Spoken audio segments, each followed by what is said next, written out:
मित्रों, महाभारत में जितने भी पात्र थे वे सभी देवता, गंधर्व, यक्ष, रुद्र, वसु, अप्सरा, राक्षस एवं ऋषियों के अंशावतार थे। उनमें से शायद ही कोई सामान्य मनुष्य रहा होगा। महाभारत के आदि पर्व में इसका विस्तृत वर्णन किया गया है। तो आइए जानते हैं कि महाभारत काल में कौन किसका अवतार था। भगवान श्री कृष्ण 64 कलाओं और अष्ट सिद्धियों से पूर्ण भगवान श्री कृष्ण को भगवान विष्णु जी का अवतार माना जाता है। माना जाता है कि भगवान श्री कृष्ण अपने पिछले जन्म में मनु थे, जिन्होंने सहस्त्र कवच नामक राक्षस का वध अपने अंशावतार के साथ किया था। बलराम जी। मित्रों, महाबली बलराम जी शेषनाग जी के अंशावतार थे। जब कंस ने देवकी एवं वसुदेव जी के 6 पुत्रों को मार दिया, तब देवकी के गर्भ में भगवान बलराम पधारे थे। योग माया ने उन्हें आकर्षित करके नंद बाबा के यहाँ निवास कर रही रोहिणी जी के गर्भ में स्थापित कर दिया था। इसलिए बलराम जी को एक नाम संकर्षण भी कहा जाता है। बलवानों में सर्वश्रेष्ठ होने के कारण बलभद्र भी कहा जाता है। भगवान श्री कृष्ण के बड़े भाई होने के कारण उन्हें दाऊ जी भी कहा जाता है। वहीं बलराम जी का विवाह रेवती से हुआ था। महाभारत युद्ध में बलराम तटस्थ होकर तीर्थ यात्रा के लिए चले गए थे।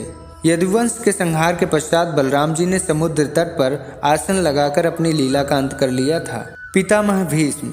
मित्रों, पितामह भीष्म महाभारत के प्रमुख पात्रों में से एक थे। धू नामक वसु ने ही भीष्म के रूप में जन्म लिया था। वशिष्ठ ऋषि के श्राप व इंद्र की आज्ञा से 8 वसुओं को शांतनु गंगा से उत्पन्न होना पड़ा था। 7 को तो माँ गंगा ने नदी में बहा दिया था, जबकि 8वें वसु धू जिंदा रह गए। वही भीष्म थे जिनका प्रारंभिक नाम देवव्रत था। द्रोणाचार्य। मित्रों, भीष्म के बाद गुरु द्रोणाचार्य को सबसे अहम माना जाता है। देवगुरु बृहस्पति द्रोणाचार्य के रूप में जन्म लिए थे। अश्वत्थामा। महाभारत काल से लेकर आज के दौर तक अश्वत्थामा सबसे अहम है। अश्वत्थामा गुरु द्रोणाचार्य के पुत्र थे। पिता पुत्र की जोड़ी ने महाभारत युद्ध में त्राहि त्राहि मचा दी थी।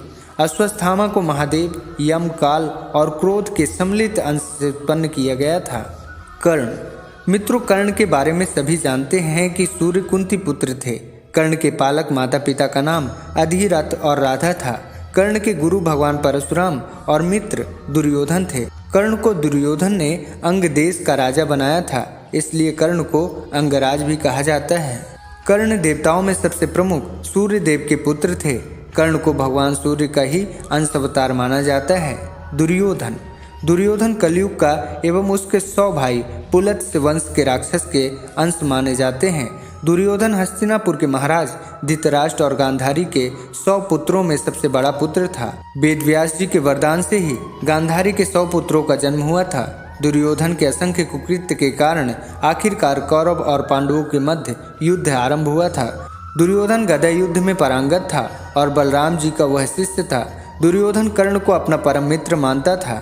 गांधारी द्वारा देखे जाने के कारण दुर्योधन का शरीर वज्र का बन गया था, लेकिन श्री कृष्ण के छल के कारण उसकी गुप्तांग का स्थान कठोर नहीं हो पाया था, जिसके चलते महाभारत युद्ध में भीम ने दुर्योधन को उसकी जंघा से पकड़कर उसके 2 टुकड़े कर दिए थे। अर्जुन। अर्जुन के धर्मपिता पांडु थे, लेकिन असल में वे इंद्र कुंती पुत्र थे। अर्जुन को देवराज इंद्र का ही अंशावतार माना जाता है। महाभारत युद्ध में अर्जुन के शौर्य और पराक्रम ने अधर्म के विरुद्ध धर्म की जीत में अहम भूमिका निभाई थी। अर्जुन ने अपने रण कौशल से अनेकों कौरव वीरों का वध किया था। अर्जुन को ही भगवान श्री कृष्ण ने अपने विराट रूप के दर्शन कराए थे और गीता उपदेश दिए थे। भीम। भीम को पवन पुत्र कहा जाता है। हनुमान जी भी पवन पुत्र ही थे। कहते हैं कि महाबली भीम में 10,000 हाथियों का बल था। भीम ने बलराम जी से गदा युद्ध सीखा था। भीम ने ही महाभारत युद्ध के दौरान धृतराष्ट्र के 100 पुत्रों का वध किया था। द्रौपदी के अलावा भीम की पत्नी का नाम हिडिंबा था। युधिष्ठिर। युधिष्ठिर धर्मराज और कुंती के पुत्र थे। युधिष्ठिर के धर्मपिता पांडु थे और वो 5 पांडवों में सबसे बड़े भाई थे। युधिष्ठिर सत्यवादिता एवं धार्मिक आचरण के लिए विख्यात थे। युधिष्ठिर के पिता धर्मराज ने यक्ष बनकर सरोवर पर उनकी परीक्षा भी ली थी। द्रौपदी के अलावा युधिष्ठिर की देविका नामक एक और पत्नी थी। नकुल एवं सहदेव। नकुल एवं सहदेव 33 देवताओं में से 2 अश्विनी कुमारों के अंश से उत्पन्न हुए थे। ये 2 अश्विनी कुमार थे, एक नासत्य और दूसरे दस्त्र थे।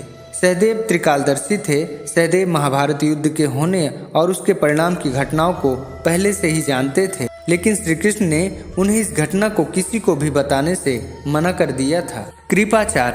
कृपाचार्य के रूप में रुद्र के गण ने जन्म लिया था। महाभारत युद्ध में कृपाचार्य ने कौरव पक्ष से युद्ध किया था। कृपाचार्य 8 चिरंजीवियों में से एक हैं। शकुनी, द्वापर युग के अंश से शकुनी का जन्म हुआ। वो शकुनी ही था जिसने कौरवों को महाभारत युद्ध में ला खड़ा कर कौरवों के अंत में अहम भूमिका निभाई। धृतराष्ट्र और पांडु, अरिष्टा के पुत्र हंस नामक गंधर्व धृतराष्ट्र एवं उनके छोटे भाई पांडु के रूप में जन्म लिए। विदुर, सूर्य के अंश धर्म ही विदुर के नाम से प्रसिद्ध हुए।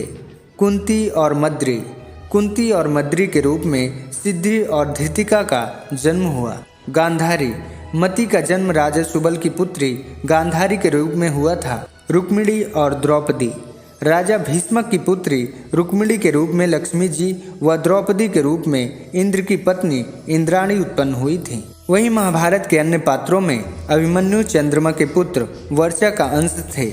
वहीं मारुतगण के अंश से सत्याकी, द्रुपद, कृतवर्मा व विराट का जन्म हुआ था। अग्नि के अंश से धृष्टद्युम्न व राक्षस के अंश से शिखंडी का जन्म हुआ था। वहीं विश्वदेवगण द्रौपदी के 5 पुत्र प्रतिविंध्य, सुतसोम, सुतकीर्ति, शतानीक और श्रुतसेप के रूप में पैदा हुए।